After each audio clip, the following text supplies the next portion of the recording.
আসসালামু আলাইকুম। আমরা ক্যাম্পিংয়ে আসছি। এটা নর্থ অন্টারিওতে সবচেয়ে ফেমাস জায়গার মধ্যে একটা ক্যাম্পিং সাইট। যেহেতু 3 দিনের ছুটি, মানুষ হুমড়ি খেয়ে পড়েছে চারিদিক থেকে, ফ্রম অল ওভার কানাডা। প্রচুর লোক আসছে ক্যাম্পিংয়ে করতে জঙ্গলের মধ্যে। আমরাও 2 দিন 2 রাত থাকবো এখানে, এই জায়গাটা। তো এখানে এমনকি ইউএসএ থেকেও অনেক আসছে, লোকজন আসছে এ থাকার জন্য।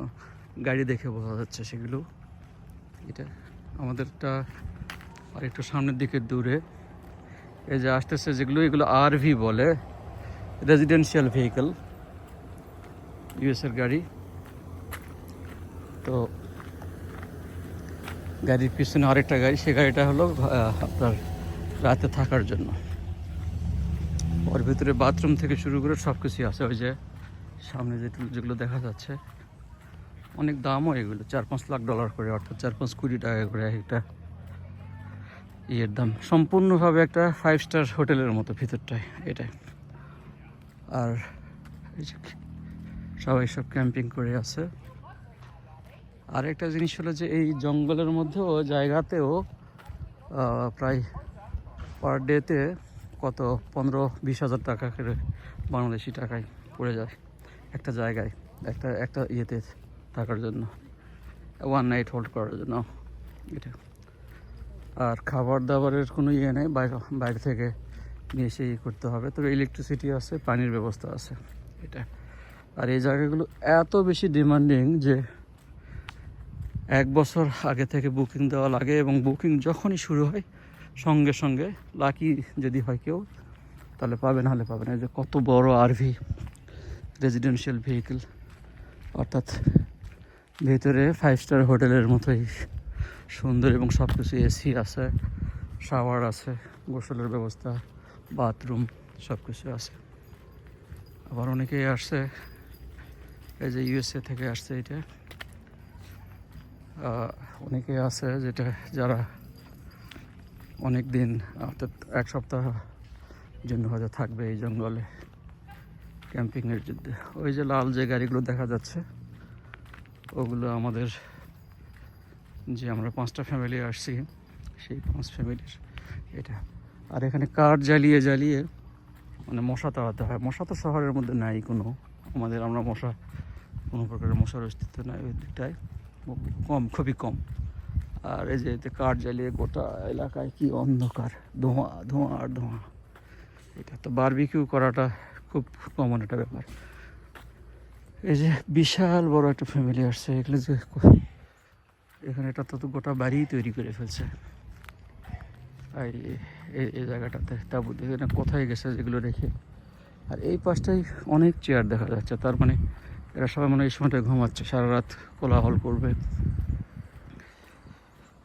আর এইটাও, এই জায়গাটা ফাঁকা জায়গার জন্য আমরা পে করেছি, আমরা টাকা দেওয়া হয়ে গেছে। কিন্তু ওই যার জন্য দেওয়া হয়েছিল সে তো আসেনি, কিন্তু তারপরও টাকা দিতে হয়েছে। ঠিক এই জায়গাটা, এইটা আমাদের স্পটটা যেটা ছিল 123 নম্বরের, 129 নম্বরের যে স্পট 129, এখানে একটা স্পট ছিল এইটা। এই যে সবাই একসঙ্গে গ্যাদারিং করছে, এটা আমাদের জায়গা। এটা আমাদের সামনে একজন আরভিওয়ালা আছে এটা। হ্যাঁ, লাইট টাইট জ্বালিয়ে আমরা সুন্দর, আমাদেরটা সবচেয়ে সুন্দর লাগছে, কারণ আমাদের সবার কাছে ভালো লাল রঙের গাড়ি আছে। তো ভিডিওটা দেখার জন্য আপনাদের সবাইকে ধন্যবাদ। দেখিও ভালো লাগে, দেখতেও ভালো লাগে। Thank you very much. বললাম in the name of Allah, আসসালামু আলাইকুম। এই যে বাবুল ভাই, আমরা সবাই মিলে ফ্যামিলিগতভাবে সবাই আসছি জঙ্গলে, আমাদের টরন্টো থেকে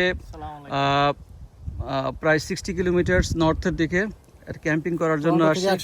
100 কিলোমিটার, কারেকশন করে দিল বাবুল ভাই, 100 কিলোমিটারের মধ্যে খুব বড়, one of the biggest camping spots in Canada. এখানে 600টা স্পট আছে মিনিমাম এটা। তো এখানে প্রচুর প্রচুর ফ্রম অল ওভার কানাডা লোকজন আসছে। এগুলো আমাদের টেন্ট। এই যে এটা বাবুল ভাইয়ের, এই যে এইটা হলো আমার, এটা মুকুল ভাইয়ের, ওইটা খাবারের আমার। আর হলো এই যে ফটো সেশন নিয়ে সবাই ব্যস্ত। আর মুরাদ ভাইয়ের ওই দিকটায় এগুলো আমাদের সবার গাড়ি এগুলো। এই হলো অবস্থা। প্রচণ্ড সুন্দর একটা জায়গা এবং সবাই অনেকে ওই যে ইভি আরভি যেটা, সে আরভি নিয়ে আসছে, যেটা রেজিডেন্সিয়াল ভেহিকেল, যেটা অর্থাৎ গাড়ির ভিতরে থাকা খাওয়া সব কিছু। এটা ওই যে আমাকে ডাকা হচ্ছে ছবি তোলার জন্য, থ্যাংক ইউ। এর বড় ভার্সনটা আসবে কিছুক্ষণ পরে। এটা